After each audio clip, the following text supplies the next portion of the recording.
Hello, welcome to Drugs Unwrapped with me, Rob. Today I'm joined by Jamie, the service manager for our Swansea services, and also a warm welcome to Hannah, who is a transitional caseworker for 18 to 25-year-olds in the Cwm Taf and Bridgend area. Welcome both. How are we? You okay? Hello, all is well. Jamie, never present on this podcast. Hannah, you okay? Yeah, all good. Good. So our question today for this episode is heroin the most dangerous illegal drug? And obviously we will get into it in terms of actually what we mean by that, what we mean by in terms of what dangerous ultimately means, and we'll look at all different aspects of that argument. So Jamie, first of all, if we come to you, so are you able to just explain a little bit ultimately what heroin is and why you think heroin has such a bad reputation? Yeah, so as the house resident guest now for the podcast, I'll give you a little bit of intro into heroin as we see it on the street, etc. So the substance itself is a powerful opioid, which is a drug derived from morphine, which is the more clinical version of the drug. Which is itself is extracted from seeds of the poppy plant, and there's certain different varieties, obviously, of the poppy plant itself. It's a controlled substance, obviously in its illegal form under the Substance Use Act, and it is obviously illegal. But many other countries do have a different approach to its kind of regulations, etc. It can be seen as a highly dependent form and have harmful characteristics to it. But it's dependent on where the drug is sourced from and how it is then administered and on an individual. So it's usually sold in this country in a brown kind of powdered form, and typically people can inject it, they can smoke it, but more commonly when we see more problematic issues with it is when someone is injecting into certain parts of their bodies and their veins. But it can be smoked and very rarely can be snorted. But regardless of the method of use, sometimes heroin can quickly cross into other realms of other substances and can be used to self-medicate, like we see an increase within crack users, etc. So that can form other problematic issues. But the pharmaceutical characteristics of it is that it can cross the blood-brain barrier and convert it back into morphine in the brain itself. So that's one of the good characteristics about the substance itself. So that is kind of like a brief information around what we're going to be discussing on today. But I think as well, in relation to the topic subject and the title in itself, I would say what we'd like to point out is it's not accurate to definitively label one drug as the worst, because the impact and risks associated with drug use can vary depending on various factors, including an individual's susceptibility, dosage, frequency of use, and overall health as well, depending on age and comorbidity. So, we got to respect that street heroin is indeed a highly potent, in some cases, and dependent forming opioid drug, which does have some serious health consequences, but other drugs can also be extremely harmful. And we're focusing on heroin today. But I was just wondering then what kind of going on, what kind of experiences do we want to bring to the table in regards to what we're encountering in present time, but also historically where we come from in relation to drugs and alcohol and heroin in specifics. Yeah, Hannah, we were talking before, and obviously you were mentioning in terms of probably the main way that you come in contact with people who use heroin is via needle exchanges or needle syringe programs, however you want to call them. So obviously those are facilities, services where people can get clean, sterile kind of paraphernalia. What kind of things do you see in terms of when you are in the needle exchange and those people that come in who are using heroin come to access the service? So where I work in Bridgend, we've got a multi-agency building. So we work with, it's barod, CDT and Dyfodol. So we have people coming in for access to methadone and Buvidal and things like that. And they access the needle syringe programs. We don't see a lot of people in service with barod for like the talking therapy side of things. It's mainly either sort of mandated involvement with Dyfodol or access to prescribing from CDT. So when I work in the needle exchange, I think the main thing I'm seeing is people obviously accessing clean works, looking for support with, their sites, wanting to know how to get support around keeping their sites clean and looking after them. Sometimes you get the opportunity where you can kind of get somebody in to support who might not already be in support. But, it tends to be as well accessing things like, naloxone and getting the right foil for smoking. It's mainly just that like frontline kind of harm reduction where when somebody's already using, how they can keep as safe as possible, and how, trying to encourage them to smoke rather than inject and things like that, and make sure that they're keeping as clean as possible. And other things as well, it's about asking them where they live in, if they're homeless, if they're working, if they need support around that as well, and trying to get the wider things in their life that might be kind of contributing to their substance use sorted. When you talk about sites, obviously you mean in terms of like the areas where they're injecting the substance. Yeah. And you mentioned in terms of the harm reduction technique to try and encourage people to smoke rather than inject. Like, how receptive are people to that kind of bit of advice? I think with me in the needle exchange, people who are injecting heroin or smoking heroin, they tend to have their way of using the kind of method of choice. It seems to be people will often come in and ask for foil if they want it. They might inject as a special treat, so they get a mix of both. In my experience, sometimes people are willing to think about smoking rather than injecting, especially when you ask them to smoke a little bit of their heroin before they inject it to test the potency. Because obviously if you inject something that's stronger, it's in your body, you can't slow down, it's already in your body and you'll get the effects from that. So when they think about that, sometimes they do take some foil away. Okay. Yeah, I think it's we've seen the dawn of like change come through over the years in regards to the vehicle in which drugs are delivered in regards to how you consume the substance. And I think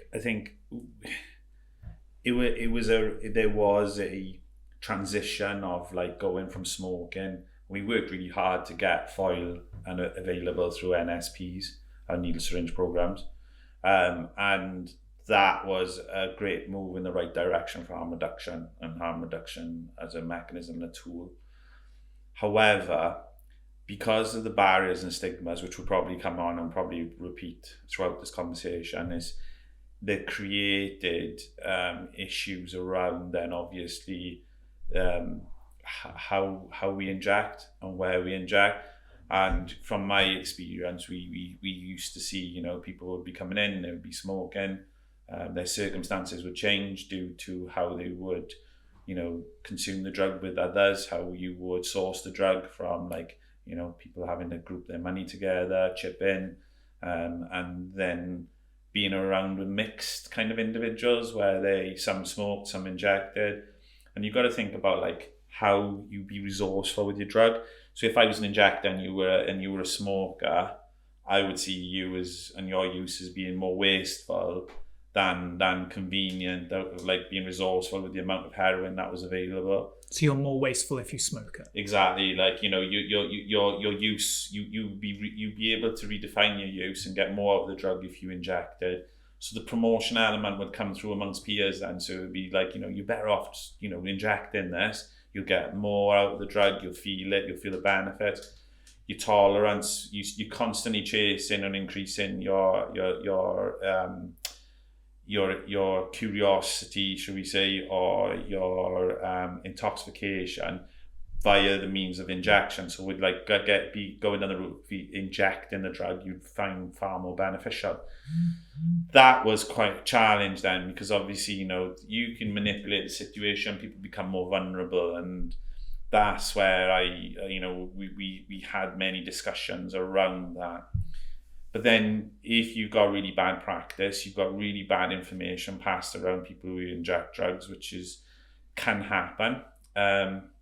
And you get some, and I must admit, you get some really good harm reduction information techniques from other peers as well, which is fantastic. And those are the guys that are a huge resource to tap into, because they can spread the word around good practice and where to get information. However, that can be quite problematic, because, you know, they may not want to be a part of a service because they're actively using our needle syringe programs.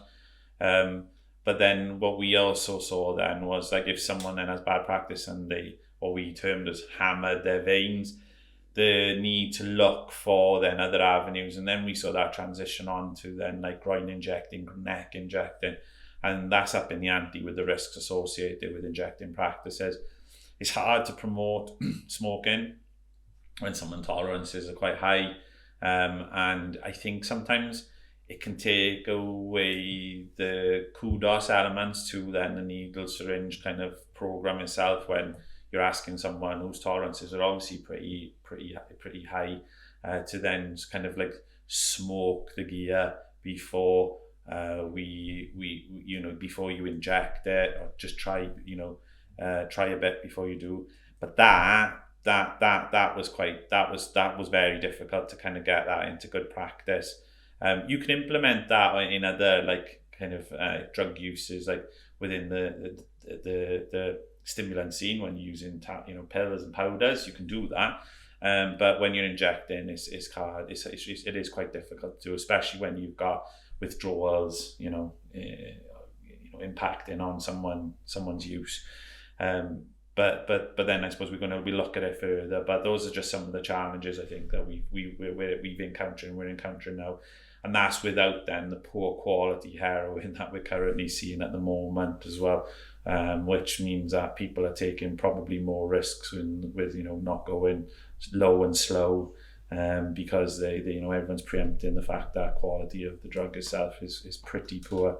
Top that up then with other poly drug use practices and the use of other benzodiazepines. I think we get a lot of people, talking about like using together. We get a lot of people coming in who are picking up for groups. So they take advantage. We have different colour needles and stuff. So they take advantage of that. So they have good practice in that respect. But I suppose I get people coming in who are they're picking up needles and they're picking up files. So maybe some people in their group are smoking, some people are injecting, and it's like you kind of get, like you were saying, you get that you'll get more bang for your buck kind of thing. Yeah. And also when we think about the fact that a lot of the people who are coming in and who are using, some of the reasons why they're using is because they're struggling financially, but also then you get like the sort of the risk becomes trivialized when you're always around people who are injecting. That idea of injecting becomes normal to you. And we possibly see then as well the risk of, like you said, the risks of sites being bad, but people injecting each other as well. Yeah. But do we run risk, do you think, of like normalising the behaviour within the needle syringe programme? Because that's what it's set up for, isn't it? So do you think when we come in, are we doing enough, do we think, or are we too right on within the needle syringe programme? I think it's just about when people come in still highlighting that there are risks and kind of talking to them about naloxone, because at the same time as well, dispensing naloxone in a way which obviously reverses opiate overdoses, it can kind of be seen as this, it doesn't really matter if I overdose because I can get out of it if somebody gives me naloxone. But I think it's difficult to sort of tread the right line. Yeah. Is that something you see here in terms of like people saying like they got naloxone as a potential something to fall back on, in terms of is that something that actually is in the minds of people that you come across, or is that kind of more of a myth? I've not seen it personally. The main thing I do see is, number one, people who come in, they grab naloxone, they say like, can I have one of them please? And they talk about how proud they are that they've saved someone's life, which I think is huge for them. And I do also get, number two, people coming in sort of asking for naloxone and in a way playfully bashing on a friend or something, saying, or he was daft and he didn't take the advice and he wasn't careful. And there's sort of this like almost parental attitude for those people who feel that it's their duty to carry naloxone. You seem to get kind of, I've seen anyway, kind of a group of users who come in frequently who are much more likely to take naloxone. They see it as their duty to pick up clean works for their friends who might not access clean works themselves. There's almost like a community within it in a way. Yeah, and I think touching on like that, like jumping on the back of that word community, I think more recently, and on reflection of like needle syringe program provision, I don't think services have done enough to look at the people who access services and what their needs are and how they've changed. How do you mean? I don't think we consult enough with people who are using needle syringe programs. So I think that's, as things we see them maybe progressing or maybe even taking a backward step in regards to the prohibitionist approach for the UK government. We've seen some really good news coming out of Scotland with regards to the potential of safer injecting site provision.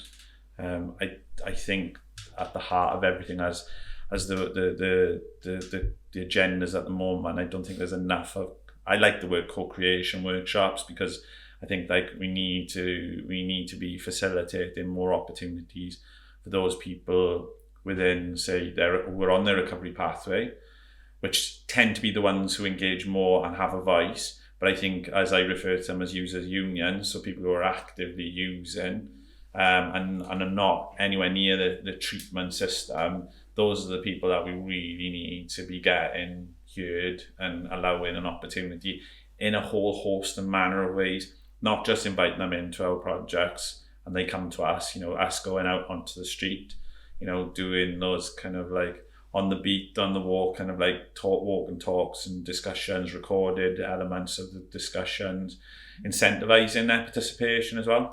We come into it, we get paid. So I think it's the same for them as well. If they're giving us their time, then they should be incentivized, and it shouldn't be just like a voucher. Cash is king, and I think for their time they should be given that. And then allowing like opportunities for service user feedbacks. How can we be creative within the needle syringe program, or when we're out in outreach, and how someone can instantaneously give the feedback on the therapeutic alliance between them, the service, and the individual delivering that. You could just imagine the Daily Mail's take on such a scheme, though, innit? But yeah, but them aside, it'll be real, won't it? It'll be telling it as it is from the individuals that use our services, and I think we take the needle syringe programs for granted, and they become almost mechanical processes. We go through the processes. The famous terminology I've always been into is like, it's not a transaction, it's an interaction, and I think sometimes the interaction is lost. Yeah, I think you can get caught up, like a lot of people use their duty time to catch up with their admin, so I think you can get caught up with, when exchanges come in, right, okay, pop that in, sort that out, and then come back out and carry on with this case note. And it's kind of trying to reset yourself every couple of weeks so that you make sure that actually that might be the one time that person has a kind of chance to communicate with you. Because they're not in service in any way, and you've actually got to make sure during that time you could do as much for that person as you can. So I think you're right with that respect, and it is that interaction, definitely. And I know capacity is always an issue. Like capacity with staff, I'll say to you, capacity is always an issue for those people who are in house. But then, like the use of secondary distribution and people with expert knowledge and insight can be a resource that can be tapped into as well.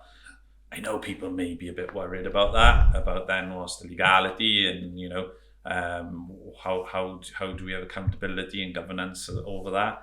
But I think we're at this time now because the drug-related deaths are an all-time high for some areas, and we still don't seem to be making any progress anytime soon.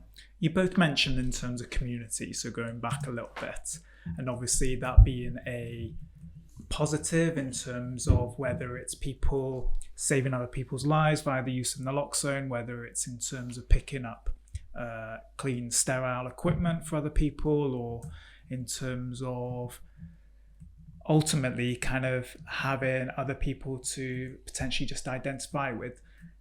Being devil's advocate though, do you see that in terms of actually the community to a degree can play a part in the dangerous element of the use of drug, in terms of, like you mentioned beforehand, in terms of people potentially injecting other people? I'm interested in terms of, obviously, we've spoken a little bit already around needle syringe programs, and ultimately they are the kind of like gold standard of harm reduction. It's like old school harm reduction with that.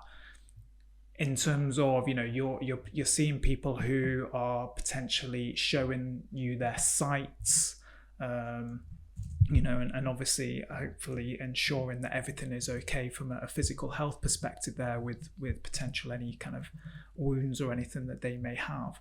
But how do you deal with, if you have come across it, in terms of people who access the needle syringe programs and they're telling you practice that is actually bad practice, if you get what I mean, but that's practice that they've been told by their community? Is that something that you've come across? I've not yet come across it with heroin users, but I have come across it with steroid users. Okay. Which I found interesting. I've seen it a bit with steroid users because they don't tend to see themselves as drug users, but not so far with heroin users. But I've found that people are more than happy to show you their sites, and sometimes you have to sort of say no, depending on where they are.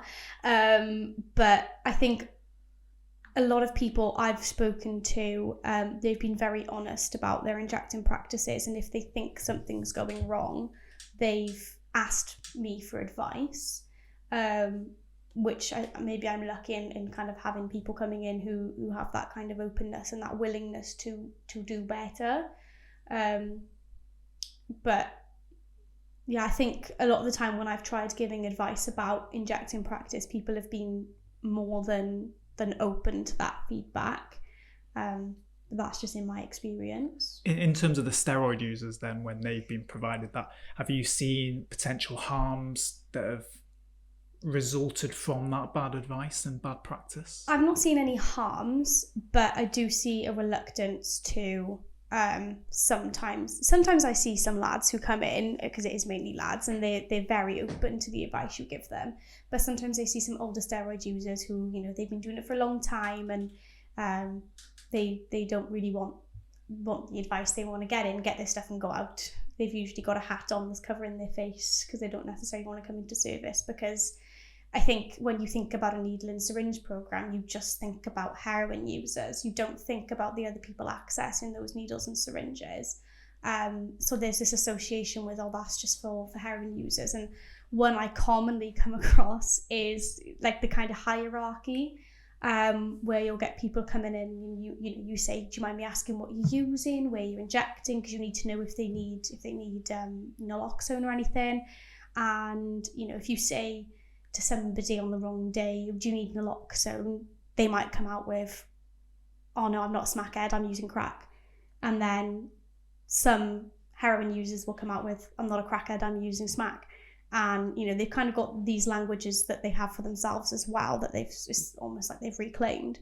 But there's these sort of hierarchies, and then the steroid users, they wouldn't touch any of that stuff. But they might do a little bit of cocaine on the weekend or something. And there's this interesting hierarchy amongst the people who come in and use the exchanges in a way. I think like, what gets created within the people who use drugs in their own community, and how there's that discrimination amongst each other, but also this only replicating like how they are perceived to be in the media, how they're portrayed within the community, how drug use kind of straddles health and criminal justice, and the criminal justice element being very much at the forefront, because obviously drug use or being in possession of drugs is an illegal issue. I think it's a hard area to kind of manage, because obviously, you know, there's those challenges of having people access services timely without the barriers that they see and perceive. I don't think sometimes we've done enough as services to look at how we diminish or bring down those barriers and increase engagement.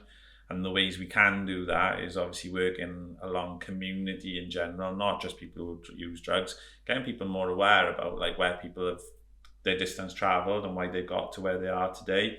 And sometimes there's lots of nuances when in relation to like some individuals' drinking patterns or other activities that they may do, which correlate to someone who injects heroin.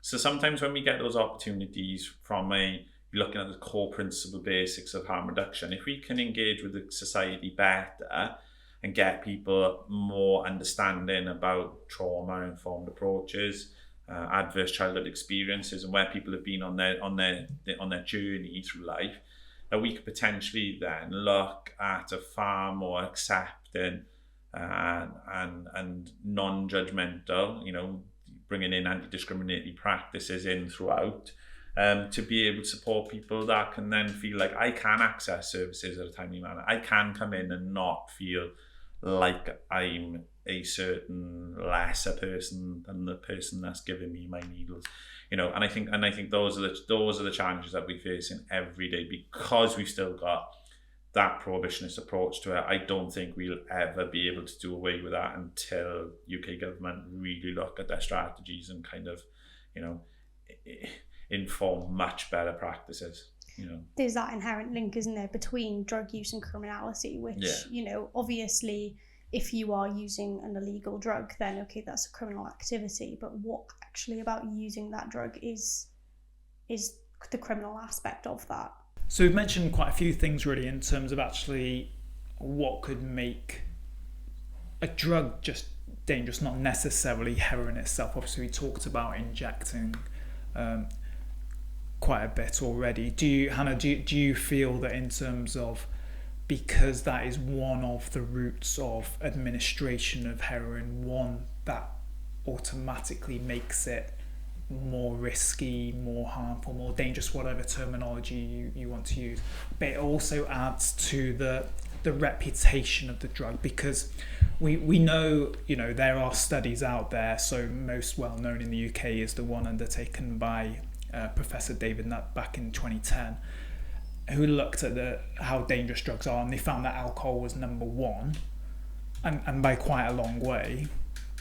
But there is that still general perception within the public that alcohol is sometimes not even a drug. They don't even consider it a drug, but also it's still used by millions of people every day. And obviously it's used for positive experiences as well for them. Do you feel in terms of, because heroin, how it's potentially administered a lot of the time in terms of injecting, does make it more dangerous, if you get what I mean?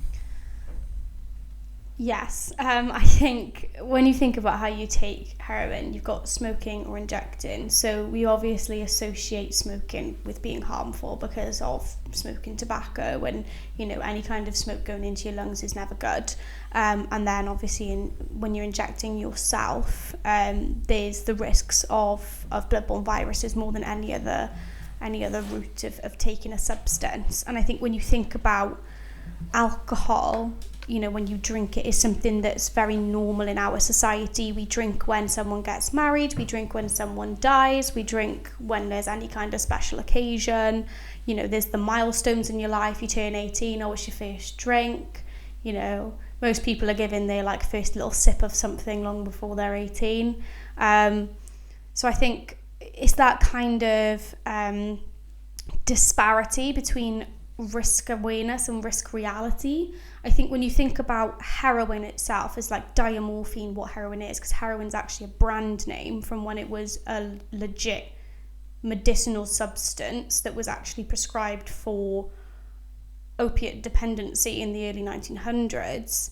That as a substance, when used under, proper proper routes in medical settings as it is now in lots of countries, that's safe. And I've also seen stuff recently on leaflets that have actually been given to parents when their children's been given diamorphine nasal spray in Scotland for an injury that needed something stronger. So in itself as a drug, it's not as harmful as perhaps alcohol could be. We buy alcohol legally produced in bottles that are labelled and we know what it is, but there's still direct risks from alcohol, from the other things that are in alcoholic drinks like sugars. You have liver disease and things like that if you're consuming it to a level that's more dangerous for you.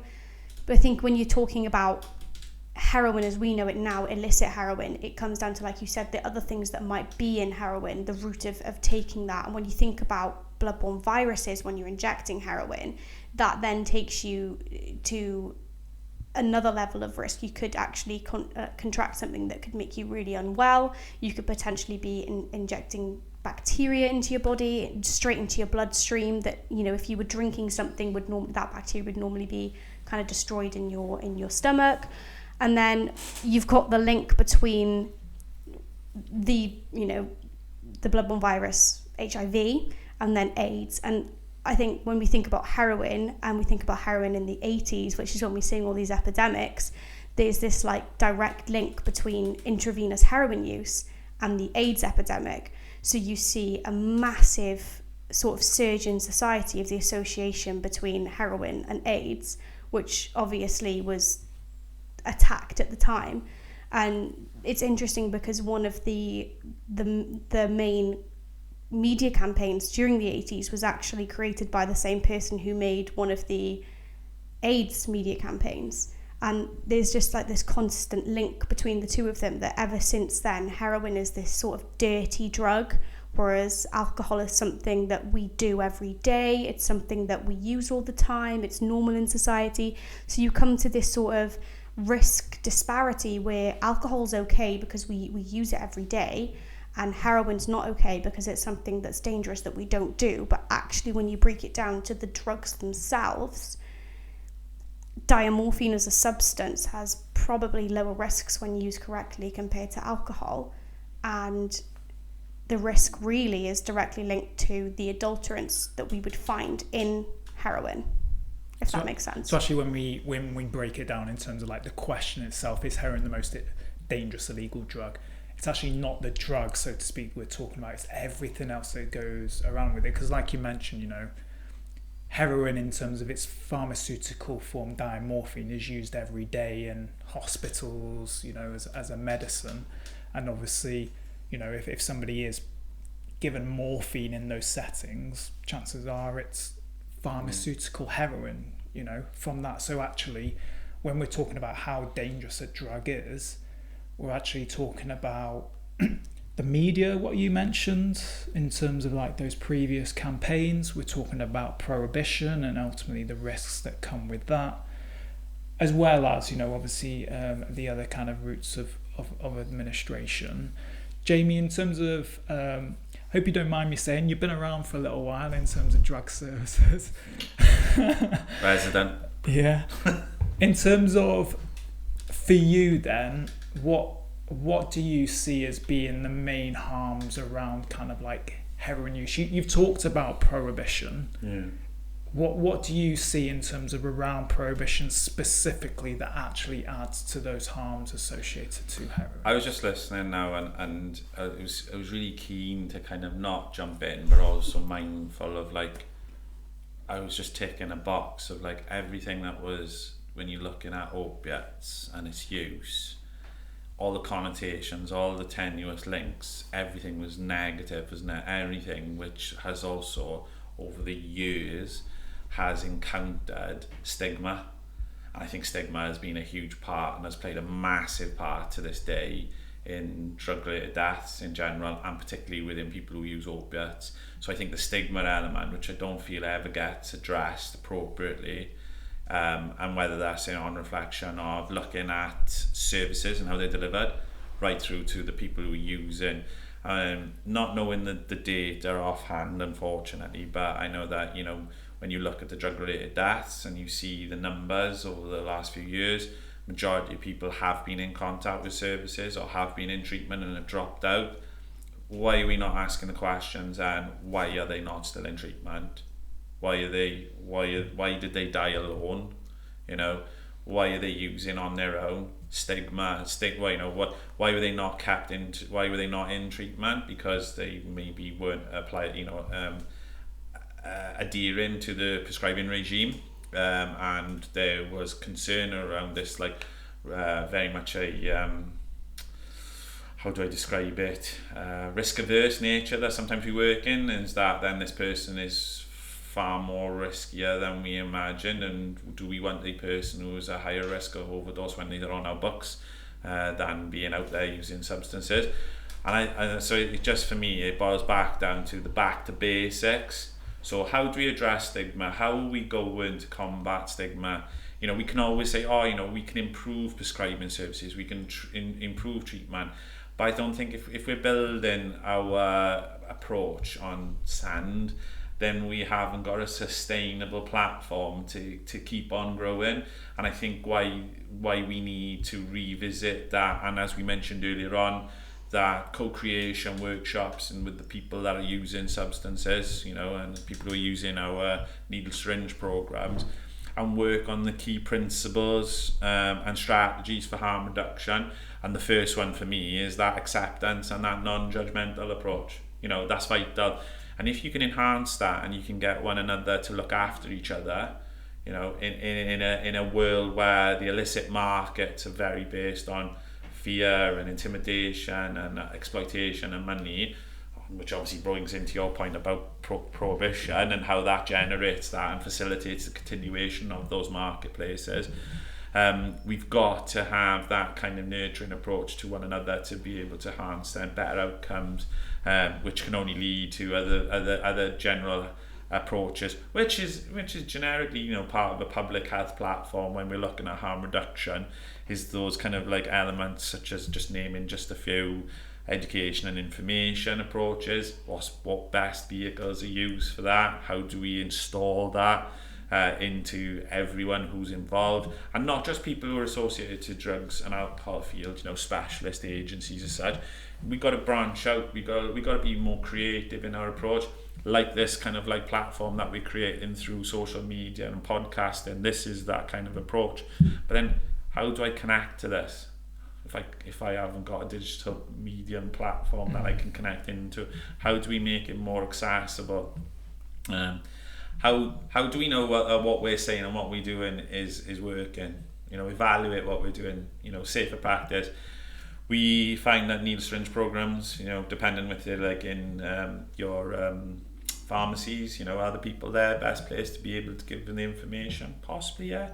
Are the people in needle syringe programs in specific specialist drugs projects the appropriate place to go? Don't know, because there's different people you can meet every day who are staff members who may be not specialists in those areas, but then you've got to look at then the capacity elements that we're kind of facing in house in other services, which I do know we often hear is a major issue, and then that timely access to treatment and support, that is massive. Imagine that same day he's prescribing, that potential hook into a treatment service. You come into a needle syringe program today, and I could get you prescribed, and you can go away with your needles and a prescription without any judgments. That for me is your pinnacle of harm reduction, and would be something that we would love to be able to aim for and work for together in a collaborative approach from a public health perspective with health, law enforcement, and other statutory services. That for me is huge, because for me the stigma all the way. Yeah, because recently, obviously in the UK, especially on social media, there was reports of contaminated heroin within the UK drug market with synthetic opioids, which are deemed to be more toxic, more dangerous, and yeah, you know, those reports have been found to be true to an extent. All the messaging I saw was carry naloxone, which I completely agree with. You know, that's not even debatable. But I rarely saw in terms of there being calls for same-day prescribing or calls for people, do you know what, let's just get individuals who are at risk of these contaminated batches potentially unintentionally consuming more toxic and dangerous drugs. Let's get these individuals, engage with them, get them into suitable treatment ASAP. And I understand, you know, in terms of carrying naloxone and getting it out there, you can do in 5 minutes. You know, we can go out on the street right now and do it.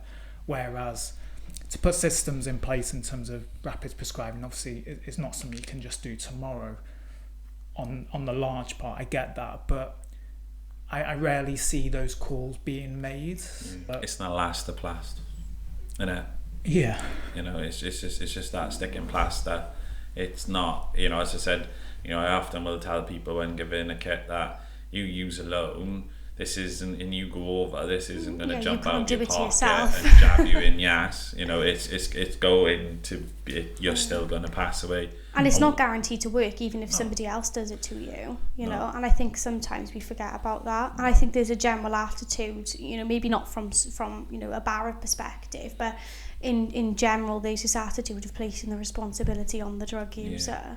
You know, when you think about just carrying naloxone, that kind of attitude, well, actually no, we need to look at, you know, like you were saying, the rigidity of service. Like, I know there's capacity issues, I know we've got caseloads and that's what you always hear about, but it's that attitude of, you know, you miss 2 appointments, you discharge from service, you miss your script on 2 days, whatever it is. And it's that attitude of you placing the responsibility on the person who's using the substance, but actually their life is chaotic. Yeah. They've got all these different things that are happening in their life, and then again it's this idea of, oh, just sort out your substance use. Well, actually they're using substances for a reason. There's socioeconomic factors coming into play, like you said earlier, ACEs, there's trauma, and actually there's so much that needs to be sorted out. And the whole attitude of harm reduction, in a way, in having services, it is good, but it's still removing focus away from the fact that people are in these situations and they're using substances because something needs to be done in society about the things that are causing people to turn towards problematic relationships with substances. Yeah, and everything you said there, and plus Rob's kind of like alluding to like the synthetic opioids, it is creating a perfect foundation for more potent substances, which could replace, you know, traditional opiates, that we see, illicit opiates, should we say, and it's creating a solid foundation for people and for the marketplace to provide, you know, synthetic opioids. It's perfect, isn't it? Because look at the global market in relation to opiates, how that's impacting the availability. Weights and measures decreasing, quality of the substance itself is becoming extremely poor. So naturally, people are going to be looking for alternatives. And even back in the day, you used to see that, and we're seeing it now. But we didn't have the looming or impending kind of like issues that we're looking at with synthetic opioids. Well, yeah, you're looking at in terms of what's going on in Afghanistan with the Taliban. You know, 95% of the UK's heroin comes from Afghanistan. The Taliban have banned the cultivation, the production of opium. So, you know, I remember having a chat with just one of my mates, and they were like, you know, that's a good thing. And it's like, actually not, because we kind of know what we know in terms of with heroin coming from that country. It's a case of it's going to be the potential unknown in terms of if they keep up with that ban, in that there's going to be the one potential scenario, it's not necessarily going to happen, but one potential scenario is that there will be the development of synthetic opioids, which, you know, potentially are more toxic, more dangerous, more lethal, creeping into our drugs market. And, you know, we may not see it, if that does happen, we may not see it for 12-18 months, but it increases that potential ultimately. I think it was World War II when obviously you had like more border controls and things. In America, they saw that heroin coming in was obviously it was obviously reduced potency, but it was something like it was below 10% heroin what people were using. And it was reported that, this has actually worked out that a lot of people have been cured of their heroin dependency because they're not using heroin. But we're in a different society now. Like you said, there's a lot more access to synthetics. There's a much bigger black market now. We've got the internet as well. So it's like, this we've seen in the past that actually when things have been put in place, there has been a massive reduction with the potency of the heroin getting into the country, and it's just going to happen now, and people will find other ways to bulk it out, whether that's synthetics or other psychoactive substances. And that's where the potential danger of heroin comes from, is everything else that you could be putting in your body without knowing you're putting it in your body. Without dimension of poverty within that as well. Why people would use. Well, yeah, it's interesting you say that. So, Jamie, in terms of like what you've seen over the years, can you kind of describe in 3 or 4 ways the type of individuals that you tend to see heroin, or is it a case of actually it's people from all walks of life? I think previously, we would be able to narrow it down to intergenerational drug use, coming from a certain area of high deprivation, etc. Now I think because of how, as we mentioned, drugs are becoming more accessible and how social media, the internet has played a huge part, I think that's broken down barriers and accessibility to certain drugs. So now we see, there are still certain drugs which are more, shall we say, appealing to certain classes, etc., of people or individuals, but definitely now I think the marketplace is wide open, and we're seeing a definite change in the demographics of people presenting. And remember now, when we say opiates, like we're talking about not just people who are buying brown powder for injection. There's people who are like also misusing then prescription medications. We've seen a huge increase with those individuals around pain relief, etc. And the reasons and the rationale behind it, why they're using as well, and a lot of it's still got a lot to do with trauma. So regardless of your still a lot of self-medication, and someone may be able to get a different approach from their GP and would be prescribed an opiate-based substance. But if you're in a certain area where they know that they have a high index of deprivation, the potential of you achieving a prescription from a GP in that area who has known that they have been approached many times to access those kind of drugs, they'd be reluctant to be able to give those as a prescription. So your alternative is then to turn to the street. And that's what we're looking at, the differences. So we do see that, class divide, gender divide even as well, which we've got to take into consideration, and the vulnerabilities which come along with gender and identity. And I think those elements play a huge part in like risk factors and increasing the ante when it comes to vulnerability. But seeing the socio-economical classes kind of like coming into a melting pot now, and finding more and more people are accessing a whole host of variety of different drugs. And they are probably less knowledgeable about availability for support and help because they've never had to or come across that, potentially. I'm not going to tarnish everyone with the same brush and say, just because you come from a certain class, you have not faced hardship or, have not experienced issues or anything like that. That would be bang out of order from my perspective. But people have got different forms of resilience and different ways of coping, and this is why we see like these drug markets becoming also more and more effective and meeting the needs of the people's wants. But then we're not seeing that being reciprocated within the treatment and support agencies. So that's when it can fall down, and when us not doing enough with regards to that kind of accessibility into our support front facing services, no wrong door, etc., right through to then those ongoing treatment. And what is treatment? What does treatment look like for us? And what does treatment look like for the people out there? Going back to our co-creation workshops about people who are accessing services and what they want. Yeah, I always think in terms of people who actually use substances, and we can talk generally, not just around heroin, and you talked about people who've experienced trauma, and Han, you mentioned adverse childhood experiences. You got individuals there straight away who are experiencing negative life experiences from that. Add to that then, if they're using heroin, they get the stigma associated to that.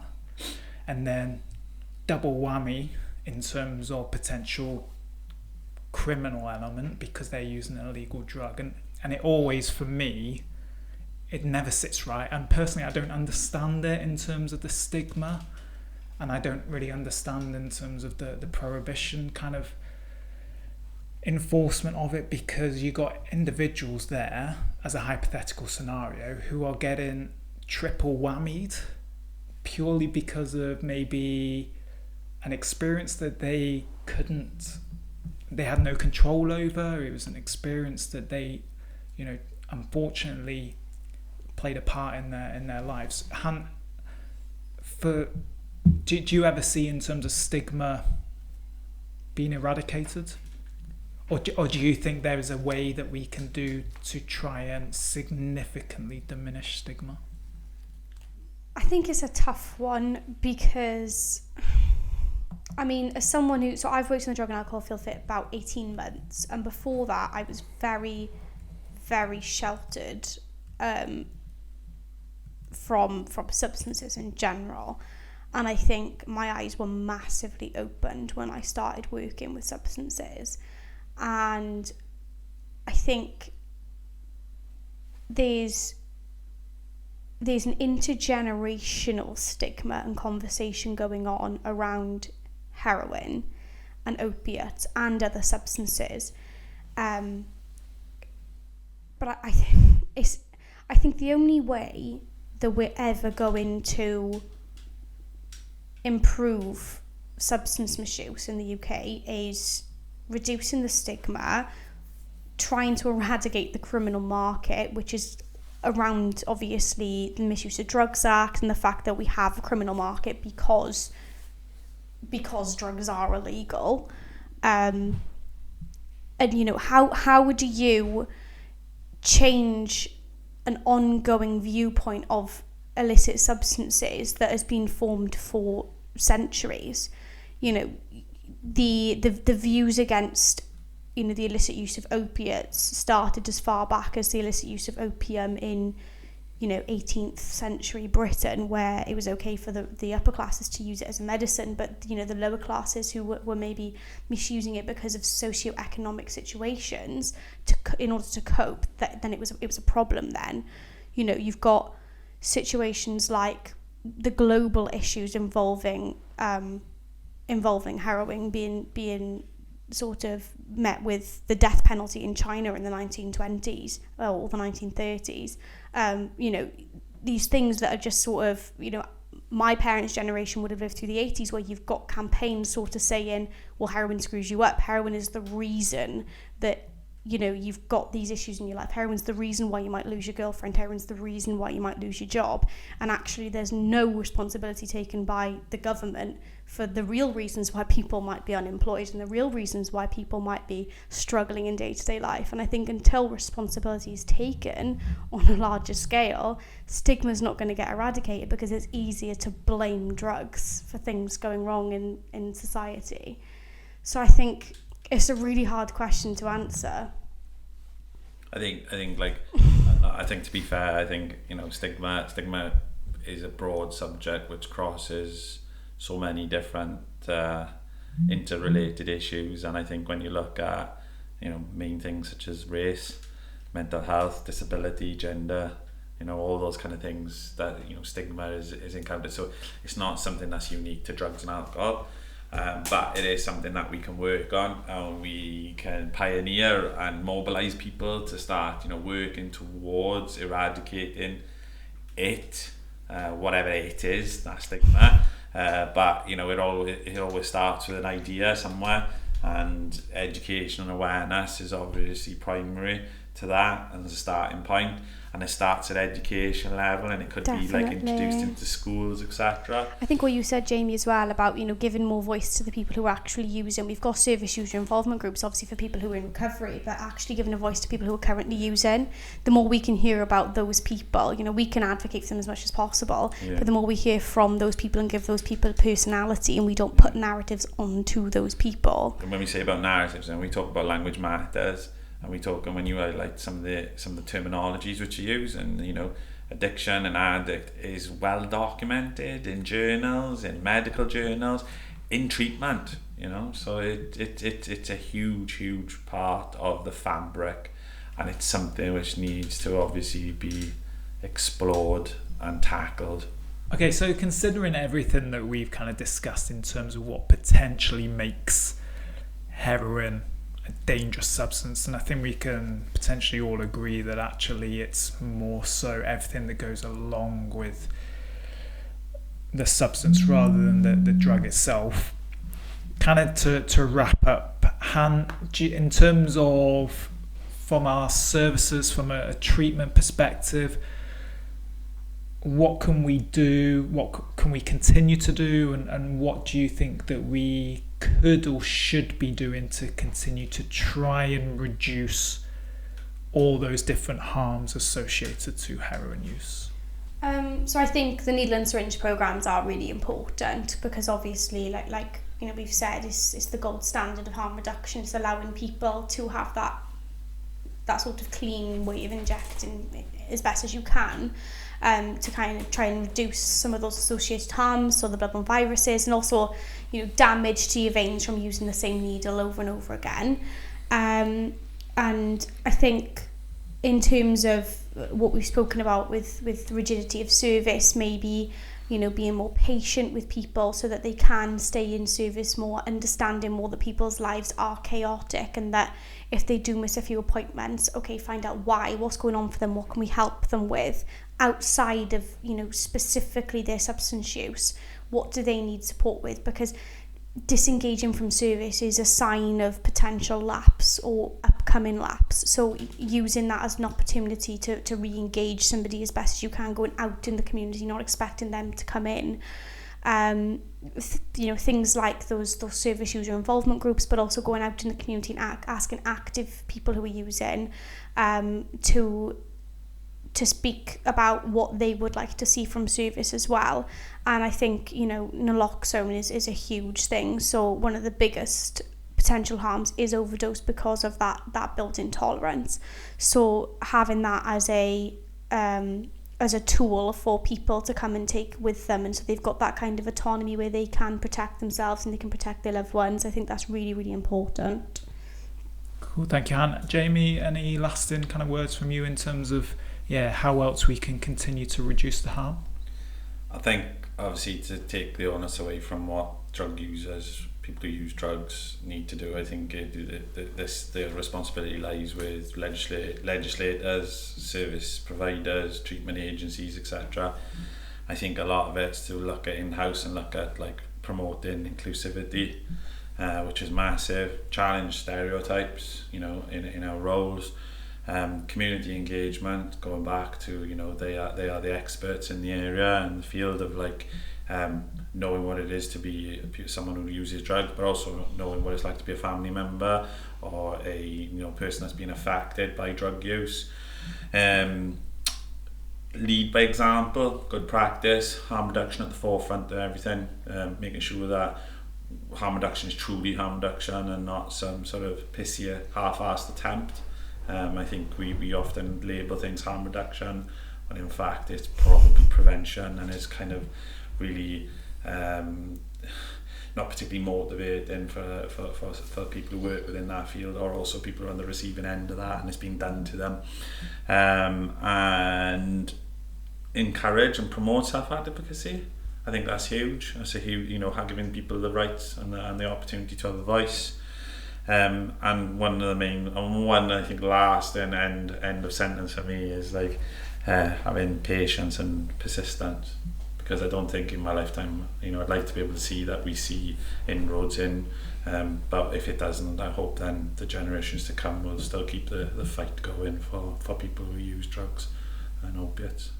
I think just to add as well, just before we finish, about, you know, drug checking, things like Webchat, so that if you are going to use something, that is an option when we're talking about potential adulterants, to know what you are taking, if that's something that you can do as well. Yeah, and I think there are like other, what some term is like enhanced harm reduction services that can be implemented. So community drug checking, because obviously Webchat is great, but it's not kind of on the street, so to speak, is it? You know, and obviously we can have, you know, it's a completely episode in itself in terms of overdose prevention services or drug consumption rooms or whatever you want to call them, you know, and obviously legalization or decriminalization again is a topic in itself that we can look at. Before we finish, it's also worth noting, you know, if you do know somebody that uses opiates, or even if you don't, you know, it's definitely worth getting naloxone, carrying it with you, knowing the signs of an overdose, and how to effectively use and administer naloxone. So you can order naloxone via Barod's click and deliver service. We will deliver it to anywhere in Wales for free. But you can also access it via your local service. And also in most areas in Wales, we have peer-to-peer naloxone providers as well. So individuals literally out on the street disseminating naloxone. Hannah, Jamie, thank you very much. Thank you. Until next time, we will see you then. Bye-bye. Bye. Bye.